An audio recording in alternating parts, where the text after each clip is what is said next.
Friends, welcome to learner classes. ये जो हमारी घटना चक्र की सीरीज चल रही थी उसमें आज हम देखेंगे इंडियन पॉलिटी के प्रश्नों को, जिसमें हमारा टॉपिक रहेगा राष्ट्रपति। इसके पहले की वीडियो में हम राष्ट्रपति टॉपिक से 50 क्वेश्चन तक देख चुके थे। 51 क्वेश्चन से इसमें हम देखेंगे, तो चलिए शुरू करते हैं। इससे पहले फ्रेंड्स, आपसे रिक्वेस्ट है, यदि आप चैनल पर पहली बार हैं तो प्लीज चैनल को जल्दी जल्दी सब्सक्राइब कर लीजिएगा, वीडियो को लाइक कर दीजिएगा एंड शेयर करिए। चलिए शुरू करते हैं, देखते हैं 51 नंबर का क्वेश्चन। 51 नंबर क्वेश्चन है, जब राष्ट्रपति मृत्यु, त्याग पत्र, पदच्युत या अन्य कारणों से अपने कर्तव्यों को नहीं निभा सकता है तो उपराष्ट्रपति कितने समय तक राष्ट्रपति के रूप में कार्य कर सकता है। हम यहाँ पर सिर्फ राइट आंसर ही बताएंगे, जिससे कि हमारी वीडियो ज्यादा लंबी ना हो सके। तो राष्ट्रपति कार्य कर सकता है, कार्य करता है सिर्फ 6 माह तक। देखते हैं किस ऑप्शन में 6 माह दिया हुआ है। 6 माह दिया हुआ है, ऑप्शन डी में राइट आंसर हो जाएगा, ऑप्शन डी 6 माह तक। देखते हैं इसकी एक्सप्लेन। अनुच्छेद 62 के खंड 2 के अनुसार राष्ट्रपति की मृत्यु, पदत्याग या पदच्युत या अन्य कारणों से उसके पद में रिक्ति को भरने के लिए निर्वाचन रिक्ति से 6 माह बीतने से पहले किया जाएगा। अर्थात अनुच्छेद 65 का उपखंड जो 1 के अनुसार ऐसी दशा में उपराष्ट्रपति 6 माह तक राष्ट्रपति रह सकता है। उपराष्ट्रपति जो है तो वो 6 माह तक राष्ट्रपति का कार्य कर सकता है। देखते हैं अगला क्वेश्चन। अगला क्वेश्चन है यहाँ पर, यदि मृत्यु, त्याग पत्र अथवा हटाए जाने की स्थिति में भारत के राष्ट्रपति का पद रिक्त हो जाए तो उस पद का कार्यभार कौन संभालेगा। यहाँ पर राइट आंसर हो जाएगा ऑप्शन सी, राष्ट्रपति का कार्यभार संभालेगा उपराष्ट्रपति। देखते हैं इसकी एक्सप्लेन। अनुच्छेद 65 के अनुसार यदि मृत्यु, त्याग पत्र अथवा पद हटाए जाने की स्थिति में राष्ट्रपति का पद रिक्त हो जाता है तो पद का कार्यभार उपराष्ट्रपति संभालेगा। अतः इन्हीं कारणों से उपराष्ट्रपति भी उपलब्ध नहीं है तो कौन संभालेगा। तो यदि उपराष्ट्रपति भी उपलब्ध नहीं है तो उच्चतम न्यायालय का मुख्य न्यायाधीश या उसके न रहने पर उसी न्यायालय का वरिष्ठतम न्यायाधीश जो होगा तो वो उस समय उपलब्ध है, राष्ट्रपति के कृत्यों को संपादित करेगा। देखते हैं अगला क्वेश्चन। अगला क्वेश्चन है यहाँ पर, यदि भारत के राष्ट्रपति का पद रिक्त हो जाए और कोई उपराष्ट्रपति भी ना हो तब निम्न में से कौन कार्यवाहक राष्ट्रपति होगा। यदि भारत का राष्ट्रपति जो है उसका पद रिक्त हो जाए और उपराष्ट्रपति भी ना हो तो कौन जो होगा कार्यवाहक राष्ट्रपति होगा।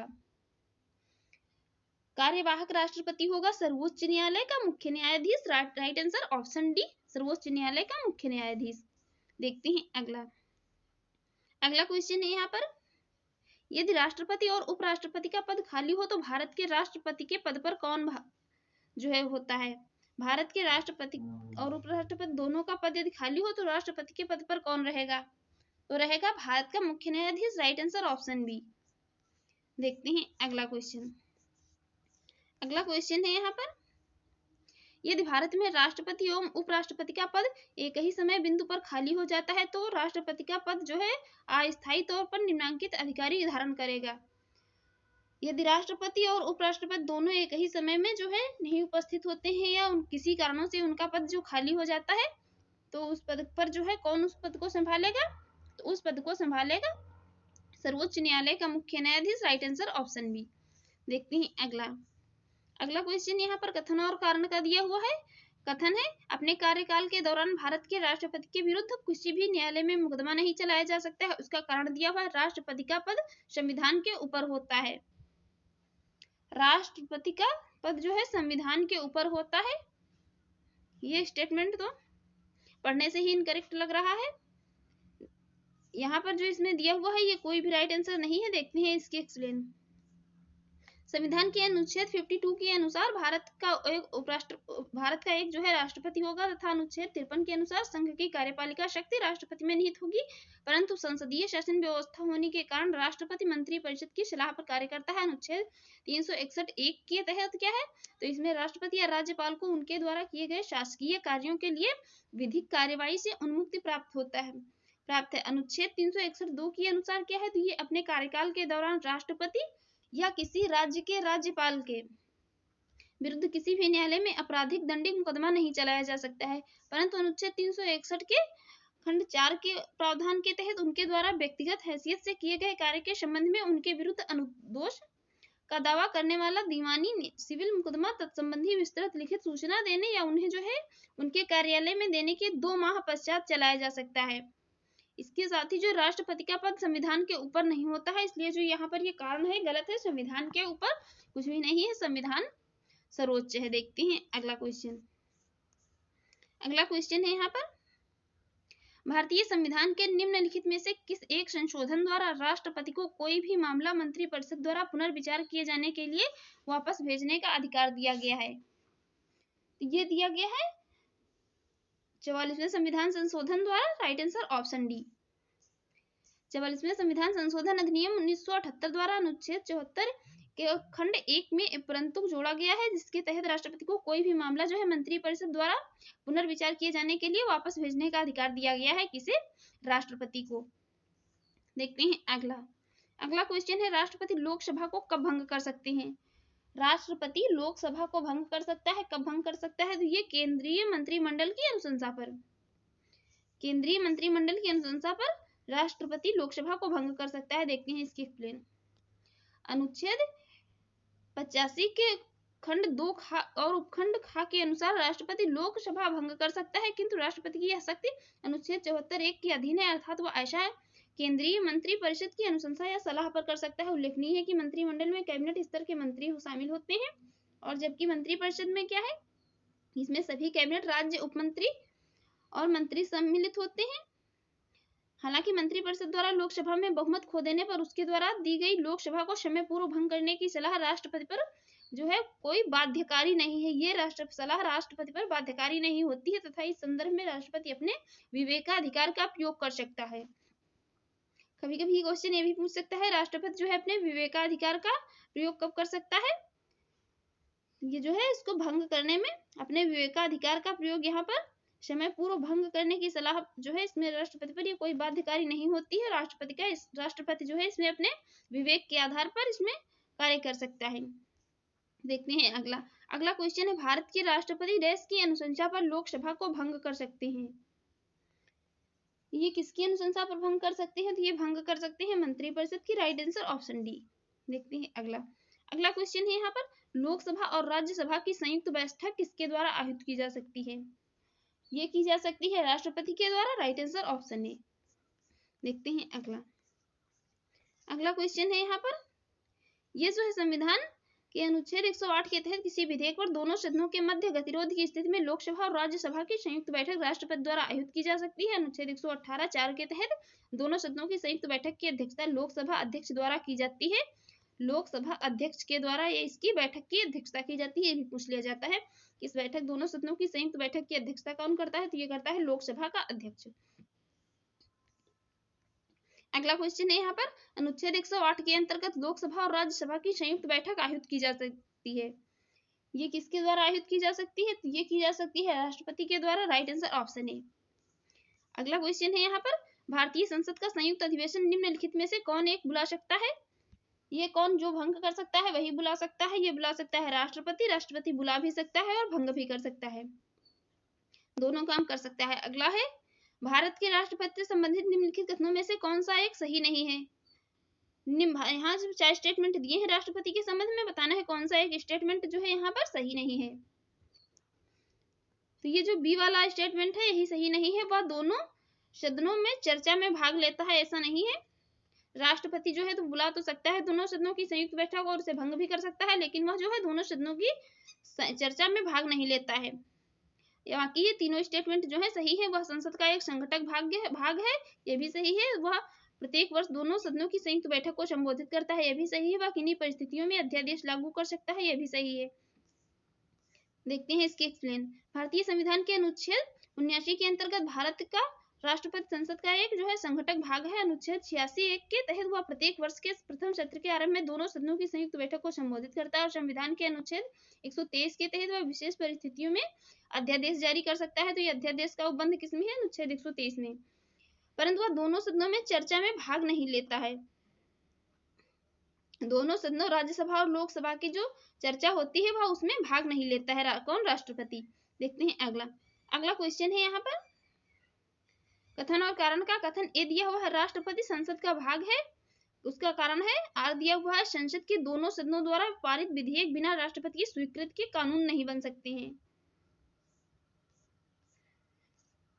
जो है कोई भी विधेयक राष्ट्रपति की जो है स्वीकृत के बिना कानून नहीं बन सकता है। तो राइट आंसर हो जाएगा यहाँ पर ऑप्शन ए और आर दोनों सही है तथा आर ए का जो है सही स्पष्टीकरण है। ये सही बात है। कोई भी विधेयक जो है राष्ट्रपति की संसद के दोनों सदनों द्वारा जो पारित कोई भी विधेयक हो वो राष्ट्रपति की स्वीकृत के बिना कानून नहीं बन सकता है। राष्ट्रपति जो है संसद का भाग भी होता है, इसलिए यहाँ पर कथन और कारण दोनों सही है।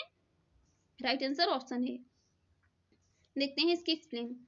संविधान के अनुच्छेद 79 के अनुसार क्या है इसमें, भारत की संसद राष्ट्रपति और दोनों सदनों राज्यसभा एवं लोकसभा से मिलकर बनेगी। साथ ही अनुच्छेद 111 के तहत संसद के दोनों सदनों द्वारा विधेयक पारित विधेयक राष्ट्रपति की स्वीकृति के बाद ही कानून का रूप लेता है। इसका यहाँ पर जो दोनों कथन और कारण है दोनों सही थे। देखते हैं अगला क्वेश्चन है, एक विधेयक जो संसद में प्रस्तुत किया जाता है कौन सी क्रिया के बाद अधिनियम बन जाता है। विधेयक जो संसद में प्रस्तुत किया जाता है तो वो कानून कब बन जाता है, कानून बन जाता है जब राष्ट्रपति अपनी सहमति दे देता है। Right answer option B.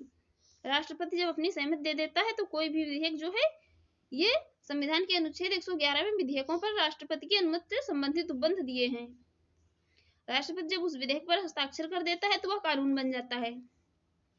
अगला क्वेश्चन है, भारत के राष्ट्रपति ने जिस एकमात्र मामले में अपने वीटो की शक्ति का प्रयोग किया वह था। भारत का राष्ट्रपति है जो, तो उसने राष्ट्रपति को वीटो शक्ति प्राप्त होती है। तो ये जो है इसने किस मामले में वीटो शक्ति का प्रयोग किया है वही पूछा जा रहा है। तो वो था भारतीय डाकघर संशोधन विधेयक। Right answer option C. इसमें जो है राष्ट्रपति ने अपनी वीटो शक्ति का प्रयोग किया था। भारतीय डाकघर संशोधन विधेयक याद रखिए। देखते हैं इसकी एक्सप्लेन। पेप्सू, ये जो है पेप्सू विनियोग विधेयक के मामले में जो है 1954 में राष्ट्रपति कौन थे, डॉक्टर राजेंद्र प्रसाद ने आत्यंतिक वीटो जो है अर्थात स्पष्टता जो है सहमति रोक लेना का प्रयोग किया था। वीटो का अर्थ है जो है सहमति रोक लेना, सहमति अपनी मतलब कि अपनी सहमति नहीं देना। वीटो शक्ति का, वीटो पावर का यही अर्थ है कि किसी भी मामले जो है विधेयक पर अपनी सहमति नहीं देना। और जब तक राष्ट्रपति जो है किसी विधेयक पर अपनी सहमति नहीं देगा तब तक वह कानून नहीं बनेगा। इस पर जो है तो क्या किया था, इस पर राष्ट्रपति थे डॉक्टर राजेंद्र प्रसाद, उन्होंने सहमति रोक लेना का प्रयोग किया था। जबकि 1986 में राष्ट्रपति ज्ञानी जैल सिंह ने भारतीय डाकघर संशोधन विधेयक पर पॉकेट वीटो अर्थात जो है संसद द्वारा पारित विधेयक को अनिश्चित काल के लिए लंबित रखना का प्रयोग किया था। आत्यंतिक वीटो जो है मंत्रिपरिषद की इच्छाधीन होती है। अतः इसमें जो है पॉकेट वीटो जो होती है स्वेच्छा से किया गया माना जाएगा। पॉकेट वीटो का प्रयोग किया था यहाँ पर इसमें। अगला क्वेश्चन है, अगला है निम्न में से किस राष्ट्रपति ने एक शक्ति का प्रयोग किया था जिसे संवैधानिक शब्दावली में क्या कहा जाता है, जेबी निषेधाधिकार। जेबी निषेधाधिकार का प्रयोग किया था इसमें से किस राष्ट्रपति ने, ये किया था ज्ञानी जैल सिंह ने। Right answer option C. वर्ष 1986 में भारत के राष्ट्रपति थे ज्ञानी जैल सिंह ने भारतीय डाकघर संशोधन विधेयक के समय में जेबी निषेधाधिकार का प्रयोग किया। उल्लेखनीय है कि जब राष्ट्रपति दोनों सदनों द्वारा पारित बिल को अपने पास असीमित समय सीमा के लिए लंबित रखता है अर्थात वह इस पर सहमति देने या सहमति रोकने की ना तो घोषणा करता है और ना ही इसे पुनर्विचार के लिए लौटाता है, तो इसे संवैधानिक शब्दावली में क्या कहा जाता है, पॉकेट वीटो, जेबी निषेधाधिकार। देखते हैं अगला है यहाँ पर भारतीय संविधान के किस अनुच्छेद के अंतर्गत राष्ट्रपति संसद के दोनों सदनों द्वारा पारित किसी बिल पर अपनी स्वीकृति रोक सकते हैं। तो ये रोक सकते हैं आर्टिकल 111 के तहत। Right answer option D. ये सब हम अभी एक्सप्लेन कर चुके हैं। इसमें जो क्या करता है, राष्ट्रपति किसी विधेयक को स्वीकृति प्रदान करेगा या स्वीकृति रोक लेगा या पुनर्विचार के लिए लौटा देगा, यही उपबंध किए गए इसमें। राइट, देखते हैं अगला क्वेश्चन। अगला है, जब कोई विधेयक संसद के दोनों सदनों द्वारा पारित कर दिया गया है तो निम्नलिखित में से किसको उस विधेयक पर अनुमति रोकने का अधिकार प्राप्त होता है। ये प्राप्त होता है राष्ट्रपति को। राइट आंसर ऑप्शन ए। ये प्राप्त होता है राष्ट्रपति को। अगला क्वेश्चन है यहाँ पर, निम्नलिखित में से कौन सी राष्ट्रपति की स्वविवेकी शक्तियां हैं। राष्ट्रपति की यहाँ पर स्वविवेकी शक्तियां कौन सी हैं, तो स्वविवेकी शक्तियां हैं यहाँ पर राष्ट्रपति की विधेयक को आपत्तियों सहित वापस भेजना, और यह है विधेयक को रोक कर रखना। संसद को जो है संदेश भेजना, ये तीनों जो है तो ये क्या है, राष्ट्रपति की स्वविवेकी शक्तियां हैं। देखते हैं यहाँ पर राइट आंसर, यहाँ पर राइट आंसर हो जाएगा option E. Right answer option E. देखते हैं इसकी एक्सप्लेन। राज्यसभा और लोकसभा से पारित होकर राष्ट्रपति के पास आए हुए विधेयक धन विधेयक के अतिरिक्त, यहाँ पर यह भी याद रखना है कि धन विधेयक के अतिरिक्त को राष्ट्रपति द्वारा आपत्तियों सहित वापस भेजना, विधेयक को रोक रखना अथवा जो है संसद को संदेश भेजने का अधिकार है, राष्ट्रपति की स्वविवेकी शक्तियों में शामिल है। अनुच्छेद 86(2) के तहत राष्ट्रपति संसद को संदेश भेजता है तथा विशेष परिस्थितियों में मंत्रिपरिषद से मतभेद की स्थिति में राष्ट्रपति इस संदर्भ में अपने स्वविवेक का प्रयोग कर सकता है, लेकिन धन विधेयक को छोड़कर। धन विधेयक पर राष्ट्रपति जो है ऐसा नहीं कर सकता है। अगला है, निम्न में से किस विषय पर राष्ट्रपति के लिए मंत्रिपरिषद से सलाह लेना आवश्यक नहीं है? किस पर जो है मंत्रिपरिषद से सलाह लेना आवश्यक नहीं है? तो ये है विधेयकों पर स्वीकृति देना से राइट आंसर ऑप्शन बी। देखते हैं इसकी एक्सप्लेन। राष्ट्रपति के लिए विधेयकों पर स्वीकृति प्रदान करने हेतु मंत्रिपरिषद से सलाह लेना आवश्यक नहीं है। ये किसमें वर्णित है? ये वर्णित है 111 में। जब कोई साधारण विधेयक संसद के जो है सदनों द्वारा पारित करने के पश्चात राष्ट्रपति के समक्ष प्रस्तुत किया जाएगा तो राष्ट्रपति घोषित करेगा कि उसे विधेयक को स्वीकृत देता है या स्वीकृति रोक लेता है। इसमें हालांकि जो है कोई समय सीमा निर्धारित नहीं की गई है। राष्ट्रपति उस विधेयक को जो है सदनों के पुनर्विचार हेतु लौटा सकेगा यदि विधेयक सदनों पर संशोधन सहित या बिना जो है उसे फिर से पारित कर दिया जाता है तो क्या करेगा, राष्ट्रपति के समक्ष अनुमति हेतु प्रस्तुत किया जाता है तो राष्ट्रपति उस पर अनुमति नहीं रोकेगा। यदि किसी विधेयक को एक बार जो है राष्ट्रपति पुनर्विचार के लिए जो है लौटा देता है तो फिर उसके बाद जो है उसे दोबारा जब प्रस्तुत किया जाता है तो राष्ट्रपति उस पर जो है अनुमति नहीं रोकेगा। देखते हैं अगला क्वेश्चन है यहाँ पर। अगला है यहाँ पर, संविधान के अनुसार इनमें से राष्ट्रपति की विधायी शक्ति कौन सी है? राष्ट्रपति की विधायी शक्ति कौन सी है इनमें? वो है अध्यादेश जारी करना। Right answer option D. अध्यादेश जारी करना जो है ये विधायी शक्ति है। इसमें क्या है, राज्यसभा और लोकसभा की बैठकों के जो है स्थगन का अधिकार क्रमशः किसमें? सभापति और उपसभापति और स्पीकर डिप्टी स्पीकर को है। संसद का एक अंग होने के कारण राष्ट्रपति संसद के दोनों सदनों द्वारा क्या है, ये विधेयक पारित विधेयकों पर जब अपनी अनुमति देता है या अनुमति जो है निर्धारित करता है या विधेयकों को पुनर्विचारार्थ सदनों के पास लौटाता है तभी यह विधायी कार्य कर रहा होता है। परंतु जब व्यवहारिक दृष्टि से संसद के दोनों सदनों से संबंधित कतिपय कार्यों को जैसे संसद के सदनों का सत्रायुत करना और संसद के सदनों का सत्रावसान करना, लोकसभा को भंग करना, राज्यसभा में 12 सदस्यों को नाम निर्देशित करना विधायी प्रकृति का मान लिया गया है। विधायी प्रकृति में अनेकानेक कार्यों में जैसे कि अध्यादेश द्वारा विधायन का कार्य सर्वाधिक महत्व माना गया है। संविधान के अनुच्छेद 123 के तहत उस समय को छोड़कर जब संसद के दोनों जो है सदन सत्र में हों, राष्ट्रपति अध्यादेश द्वारा उन सभी विषयों पर कानून बना सकता है जिसमें क्या है, जिन विषयों पर उस समय संसद को कानून बनाने की शक्ति है। देखते हैं अगला क्वेश्चन। अगला क्वेश्चन है यहाँ पर, निम्नांकित में से कौन सी राष्ट्रपति की स्वविवेकी शक्तियां हैं? राष्ट्रपति की स्वविवेकी शक्तियां कौन सी हैं इसमें से? यहाँ पर राष्ट्रपति की स्वविवेकी शक्तियां हैं किसी विधेयक की आपत्तियों सहित संसद के पास वापस लौटाना, ये एक जो है राष्ट्रपति की स्वविवेकी शक्ति है। दूसरी है मंत्रिपरिषद के सदस्यों की नियुक्ति, यह भी राष्ट्रपति की स्वविवेकी शक्ति है। अगली है ये किसी विषय से संबंधित जानकारी के लिए प्रधानमंत्री से कहना, यह भी राष्ट्रपति की स्वविवेकी शक्ति है। और अगली है ये किसी परामर्श पर मंत्रिपरिषद से पुनर्विचार हेतु कहना। ये सभी जो है तो राष्ट्रपति की स्वविवेकी शक्तियां हैं। देखते हैं यहाँ पर राइट आंसर। यहाँ पर राइट आंसर है ऑप्शन ई। देखते हैं इसकी एक्सप्लेन। संविधान के अनुच्छेद 111 के अंतर्गत राष्ट्रपति को क्या है, कतिपय निषेधाधिकार वीटो शक्तियां प्राप्त होती हैं जिनका उपयोग मंत्रिपरिषद की सलाह से मुक्त होकर कर सकता है। किसी विधेयक को आपत्तियों सहित सदन में पुनर्विचार हेतु वापस लौटाना, निलंबन निषेधाधिकार और किसी विधेयक को अघोषित रूप से रोक कर रखना, जेबी क्या है, ये जेबी निषेधाधिकार पॉकेट वीटो राष्ट्रपति की स्वविवेकी शक्तियां हैं। ये दोनों निलंबन विशेषाधिकार और पॉकेट वीटो और जेबी पॉकेट वीटो। इसमें क्या है, तो इसमें है इसके अतिरिक्त जो क्या है, इसमें इसके अतिरिक्त अनुच्छेद 78 के तहत किसी विषय से संबंधित जानकारी के लिए प्रधानमंत्री से कहना और अनुच्छेद 74 1 के परंतु के अंतर्गत किसी परामर्श को मंत्रिपरिषद को पुनर्विचार के लिए वापस भेजना जैसे विषयों पर राष्ट्रपति क्या करता है, स्वविवेक की शक्ति का प्रयोग कर सकता है।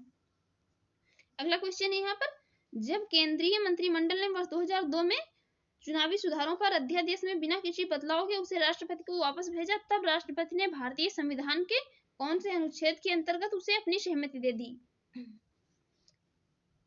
ये दे दी थी अनुच्छेद 123 के तहत। ऐसा उपबंध अनुच्छेद 123 में किया गया है। Right answer option C. देखते हैं अगला क्वेश्चन यहाँ पर, संविधान के किस अनुच्छेद के अंतर्गत भारत के राष्ट्रपति को अध्यादेश जारी करने की शक्ति दी गई है? ये दी गई है 123 में। Right answer option B. ये सब हम अभी एक्सप्लेन कर चुके थे। भारतीय संविधान में जो है 123 के अंतर्गत राष्ट्रपति को अध्यादेश जारी करने की शक्ति प्रदान की गई है। देखते हैं अगला क्वेश्चन यहाँ पर, भारत के संविधान के किस अनुच्छेद के अधीन भारत के राष्ट्रपति को अध्यादेश जारी करने की शक्ति दी गई है? एक ही क्वेश्चन को जो है कितनी बार और कितने तरीके से पूछा जा रहा है, तो यहाँ पर राइट आंसर हो जाएगा ऑप्शन डी, अनुच्छेद 123। देखते हैं अगला क्वेश्चन है यहाँ पर। अगला क्वेश्चन है, राष्ट्रपति द्वारा जारी एक अध्यादेश संसद के सत्र शुरू होने के बाद कितने समय तक रखा जाना आवश्यक है? तो ये आवश्यक है कितने दिनों के बाद तक ये रखा जा सकता है? 6 सप्ताह तक। Right answer option B. ये 6 सप्ताह के अंदर क्या है, अनुमोदित होना चाहिए। ऐसा अनुच्छेद 123 के खंड 2 में कहा गया है।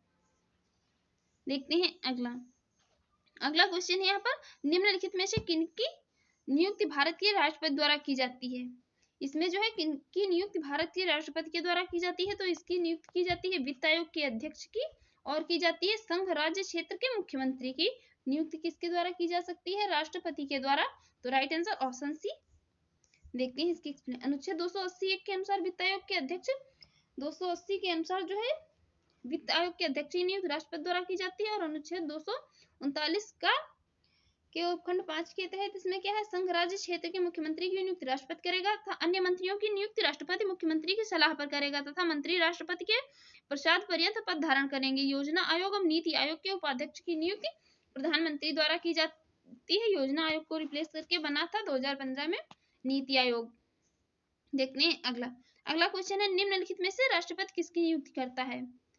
राष्ट्रपति किसकी नियुक्ति करता है? तो राष्ट्रपति नियुक्ति करता है भारत के महान्यायवादी की, नियंत्रक एवं महालेखा परीक्षक की, एक राज्य के राज्यपाल की। Right answer option D. देखते हैं अगला। इसमें जो है तो ये भारत राष्ट्रपति संविधान के अनुच्छेद 76 के अनुसार भारत के महान्यायवादी, अनुच्छेद 148 के अनुसार नियंत्रक एवं जो है महालेखा परीक्षक तथा अनुच्छेद 155 के अनुसार राज्यों के राज्यपाल की नियुक्ति करता है। ये आर्टिकल भी याद रखिए, पूछ लिया जाता है। फ्रेंड्स, यदि आपको हमारी वीडियो अच्छी लग रही हो तो प्लीज चैनल को सब्सक्राइब कर लीजिएगा, वीडियो को लाइक कर दीजिएगा। अगला है, निम्न में से भारत का राष्ट्रपति किसकी नियुक्ति नहीं कर सकता है? भारत का राष्ट्रपति किसकी नियुक्ति नहीं कर सकता है? तो वो नहीं कर सकता है तो कर सकता है नहीं, उपराष्ट्रपति की नियुक्ति भारत का राष्ट्रपति जो है नहीं कर सकता है। राष्ट्रपति उपराष्ट्रपति की नियुक्ति नहीं कर सकता है। अनुच्छेद 66 के अनुसार राष्ट्रपति का निर्वाचन संसद के दोनों सदनों के सदस्यों से मिलकर बनने वाले निर्वाचक गण के सदस्यों द्वारा किया जाता है, ना कि राष्ट्रपति द्वारा। अगला है यहाँ पर अगला क्वेश्चन है, संविधान असाधारण परिस्थितियों में राष्ट्रपति को राज्यपाल के कृत्यों के निर्वहन हेतु उपबंध कर सकता है। उपबंध कर सकता है किसमें? यह कर सकता है अनुच्छेद 160 में। राइट आंसर ऑप्शन ए। देखते हैं अगला क्वेश्चन है यहाँ पर, भारतीय संविधान भारत के राष्ट्रपति को अधिकार नहीं देता है। भारतीय संविधान जो है तो भारत के राष्ट्रपति को क्या अधिकार नहीं देता है? तो नहीं देता है राज्यों के मुख्यमंत्रियों की नियुक्ति का। Right answer option B. अनुच्छेद 164 1 के अनुसार राज्यों के मुख्यमंत्रियों की नियुक्ति का अधिकार राज्यों के किसको है? राज्यपाल को, ना कि राष्ट्रपति को। अगला क्वेश्चन है, भारतीय संविधान का कौन सा अनुच्छेद राष्ट्रपति को उच्चतम न्यायालय से परामर्श करने की शक्ति प्रदान करता है? उच्चतम न्यायालय से जो है परामर्श करने की शक्ति प्रदान करता है, तो ये करता है अनुच्छेद 143। Right answer option C. भारतीय संविधान के अनुच्छेद 143 जो है राष्ट्रपति को विधि या तथ्य के व्यापक महत्व के प्रश्न में संदर्भ में क्या है, उच्चतम न्यायालय से परामर्श की शक्ति प्रदान करता है। अगला क्वेश्चन है यहाँ पर, भारत की राष्ट्रपति की शक्तियों के बारे में निम्नलिखित में से कौन सा एक जो है सही नहीं है? भारत के राष्ट्रपति की शक्तियों के बारे में जो है 4 स्टेटमेंट है, इसमें से कौन सा एक सही नहीं है? ये सही नहीं है। इसमें से राष्ट्रपति को सर्वोच्च न्यायालय के परामर्श को स्वीकार करना चाहिए, यही सही नहीं है। बाकी ये तीनों स्टेटमेंट यहाँ पर सही है। आपातकालीन शक्तियां ये राष्ट्रपति की शक्तियों में शामिल है। राज्यों में राष्ट्रपति शासन को आगे बढ़ाने की शक्ति भी शामिल है। राष्ट्रपति सर्वोच्च न्यायालय के परामर्श को स्वीकार अथवा अस्वीकार कर सकता है, ये भी शामिल है। ऐसा बाध्य नहीं है स्वीकार करने के लिए। ये कहा गया है किसमें? अनुच्छेद 143 में। उस पर विचार तो कर सकता है, लेकिन ऐसा जरूरी नहीं कि वह उसे माने ही। अगला क्वेश्चन है यहाँ पर, भारत के संविधान के अनुसार निम्नलिखित में से क्या शब्दशः जो है भारत के राष्ट्रपति की शक्ति नहीं है? इसमें से कौन से हैं जो भारत के राष्ट्रपति की शक्ति नहीं है इसमें? तो ये नहीं है यहाँ पर, संसद के दोनों सदनों को संदेश भेजना। Right answer option C. संसद के दोनों सदनों को संदेश भेजना अनुच्छेद 86 के अंतर्गत राष्ट्रपति का अधिकार नहीं है, जबकि अनुच्छेद 72 के क्षमादान जो है ये राष्ट्रपति की शक्ति है। अनुच्छेद 123 अध्यादेश निर्गत करने की शक्ति जो ये भी राष्ट्रपति की है। अनुच्छेद 143 से उच्चतम न्यायालय से परामर्श करने की शक्ति जो है ये सभी क्या है? राष्ट्रपति की शक्तियां हैं। अगला है यहाँ पर, भारत के राष्ट्रपति को यह अधिकार नहीं प्राप्त है कि वह क्या करे?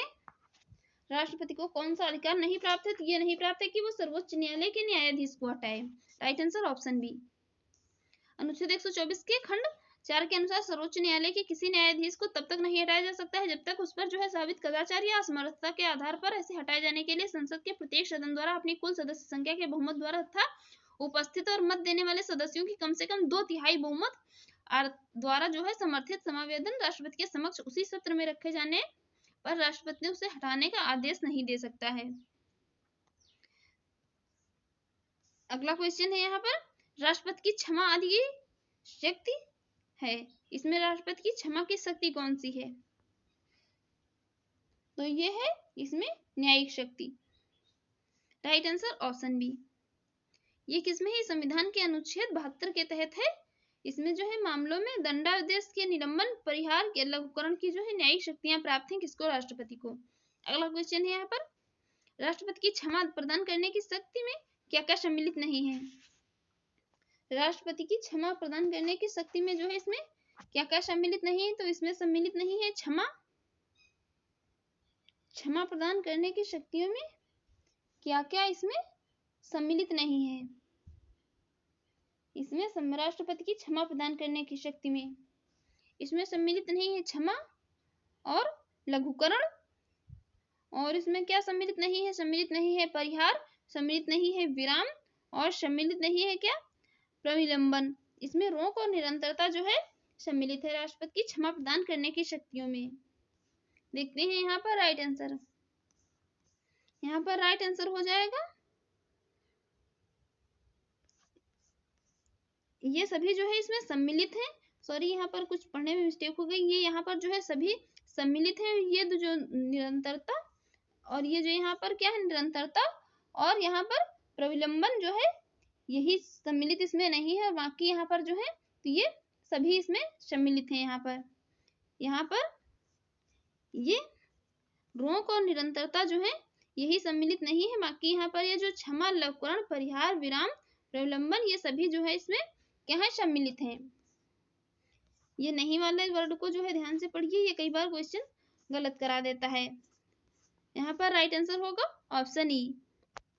देखते हैं इसकी एक्सप्लेन। भारतीय संविधान के अनुच्छेद 72 के तहत राष्ट्रपति को किसी अपराध के लिए दोषी ठहराए गए किसी व्यक्ति के दंड को उसका जो है प्रलंबन, विराम या परिहार करने अथवा दंडादेश के निलंबन, परिहार या लघुकरण की शक्ति प्राप्त है, जिसमें सेना न्यायालय द्वारा दोषी सिद्ध किए गए मामले भी शामिल हैं। इसमें राष्ट्रपति की क्षमा में, और यह आर्टिकल 72 में है दिया हुआ है। ये सभी उपबंध 72 में है। अगला क्वेश्चन है यहाँ पर, अगला क्वेश्चन है निम्नांकित में से किस प्रकार के प्राधिकार भारत के राष्ट्रपति को प्राप्त हैं? किस प्रकार के प्राधिकार जो है ये भारत के राष्ट्रपति को प्राप्त हैं? इनमें से ये प्राप्त हैं यहाँ पर औपचारिक जो है, शिष्टयूलर और विधिक, और ये संवैधानिक और नाममात्र। तो यहाँ पर राइट आंसर हो जाएगा ये यहाँ पर इसे प्राप्त है। राइट आंसर ऑप्शन डी, औपचारिक, शिष्टयूलर और विधिक, संवैधानिक और नाममात्र, ये जो है प्राधिकार है भारत के राष्ट्रपति को प्राप्त हैं। देखते हैं इसकी एक्सप्लेन। भारत के राष्ट्रपति को संविधान के तहत प्राप्त प्राधिकार औपचारिक एवं विधिक तथा संवैधानिक और नाम मात्र हैं। देखते हैं अगला क्वेश्चन।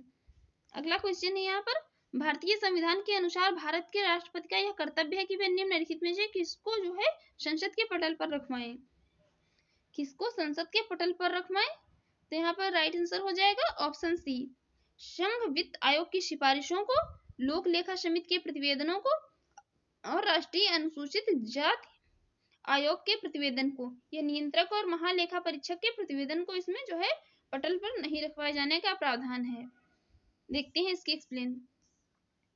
संघीय वित्त आयोग एवं राष्ट्रीय अनुसूचित जाति आयोग की स्थापना और नियंत्रक एवं महालेखा परीक्षक की नियुक्ति राष्ट्रपति द्वारा की जा सकती है, जबकि लोक लेखा समिति की स्थापना लोकसभा और राज्यसभा के सदस्यों को मिलाकर की जाती है। इसके अध्यक्ष की नियुक्ति लोकसभा अध्यक्ष द्वारा की जा सकती है। राष्ट्रपति द्वारा संघीय जो है वित्त आयोग की सिफारिश, नियंत्रक एवं महालेखा परीक्षक के प्रतिवेदन तथा राष्ट्रीय अनुसूचित जाति आयोग के प्रतिवेदन को क्रमशः जो है संविधान के अनुच्छेद 281, 251 1 एवं 338 6 के तहत संसद के पटल पर रखवाया जाता है।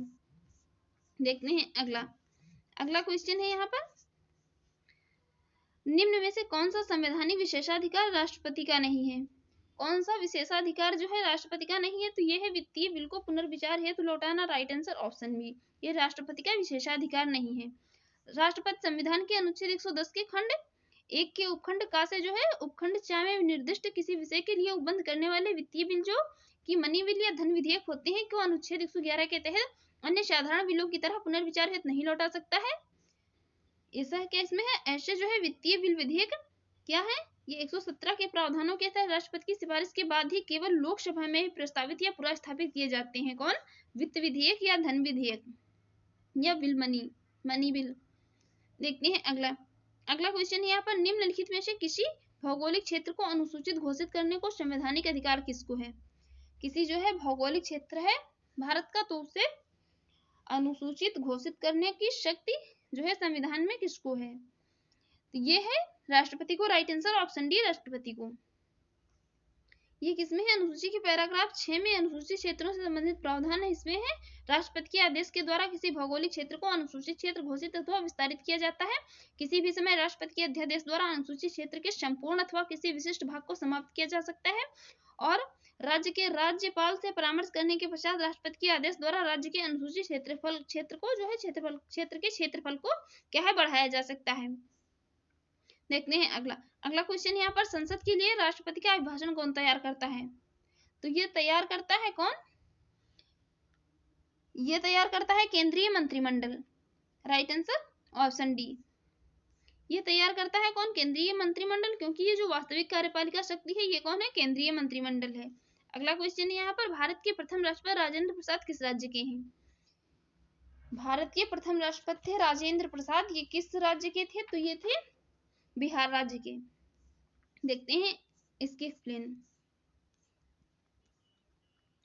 भारत के प्रथम राष्ट्रपति थे डॉक्टर राजेंद्र प्रसाद, जो मूलतः बिहार राज्य में थे। इनका जन्म कब हुआ था? तो ये हुआ था 3 दिसंबर 1884 को बिहार के सिवान जिले में। 26 जनवरी 1950 से 13 मई 1962 तक भारत के राष्ट्रपति रहे। ये डेट याद रखिए। कौन सा राष्ट्रपति जो है कब तक रहा ये पूछ लिया जाता है, इसमें जो है इसका सीरियल पूछ लिया जाता है। अगला क्वेश्चन है, स्वतंत्र भारत के प्रथम राष्ट्रपति थे। स्वतंत्र भारत के प्रथम राष्ट्रपति थे तो वो बिलोंग करते थे कहां से? बिहार से थे, doctor Rajendra Prasad. Right answer option C. अगला क्वेश्चन है, 2 अवधि के लिए भारत के राष्ट्रपति कौन थे? 2 बार भारत के राष्ट्रपति जो है कौन रहे 2 अवधि के लिए? तो वो रहे थे doctor Rajendra Prasad. Right answer option B. देखते हैं इसकी एक्सप्लेन। डॉक्टर राजेंद्र प्रसाद लगातार जो है 3 अवधि तक रहे थे, 2 अवधि तक ही नहीं 3 अवधि तक। 1950 से 1952, 1952 से 1957 तथा 1957 से 1962 तक भारत के राष्ट्रपति रहे, जिसमें वो 26 जनवरी 1950 को भी संविधान सभा के अध्यक्ष होने के कारण भारत के राष्ट्रपति बन चुके थे तथा 1952 से 57 में क्रमशः प्रथम एवं द्वितीय राष्ट्रपति चुनाव में राष्ट्रपति निर्वाचित हुए थे। कौन? डॉक्टर राजेंद्र प्रसाद। याद रखिए, मोस्ट इंपॉर्टेंट है। अगला है, भारत के चौथे राष्ट्रपति थे। भारत के चौथे राष्ट्रपति थे तो वे कौन थे? वे थे Shri V V Giri. Right answer option A. चौथे थे वीवी गिरी। इनका कार्यकाल तो है डॉक्टर राजेंद्र प्रसाद 3 बार रहे थे, उसके बाद डॉक्टर एस राधाकृष्णन एवं डॉक्टर जाकिर हुसैन के बाद छठा है। अगला क्वेश्चन है यहाँ पर, सर्वसम्मत से निर्वाचित भारत के राष्ट्रपति थे। सर्वसम्मत से निर्वाचित भारत के राष्ट्रपति कौन थे? सर्वसम्मत से निर्वाचित भारत के राष्ट्रपति थे N Sanjiva Reddy. Right answer option C.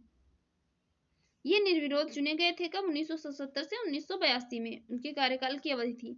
अगला क्वेश्चन है, भारतीय सर्वसम्मत के राष्ट्रपति चुने जाने का अभी एकमात्र उदाहरण है। यहाँ पर जो दिए हुए हैं इसमें कौन सर्वसम्मत से चुने गए थे? तो ये चुने गए थे कौन? Neelam Sanjiva Reddy. Right answer option D. देखते हैं अगला क्वेश्चन है। यहाँ पर दो सूचियां दी हुई हैं, एक तरफ राष्ट्रपति दिए हुए और एक तरफ जो है उनकी अवधि दी हुई है, उनका टाइम पीरियड दिया हुआ है। बताना है जो इसमें कौन सा टाइम पीरियड जो है किस राष्ट्रपति का है। यहाँ पर राइट आंसर हो जाएगा ऑप्शन सी 2341। 2341 देखते हैं इसके एक्सप्लेन।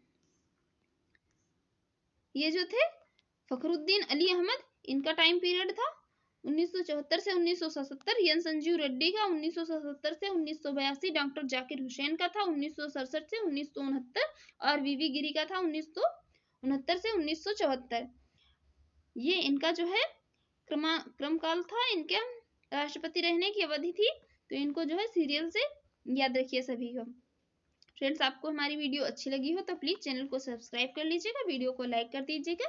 Thanks for watching.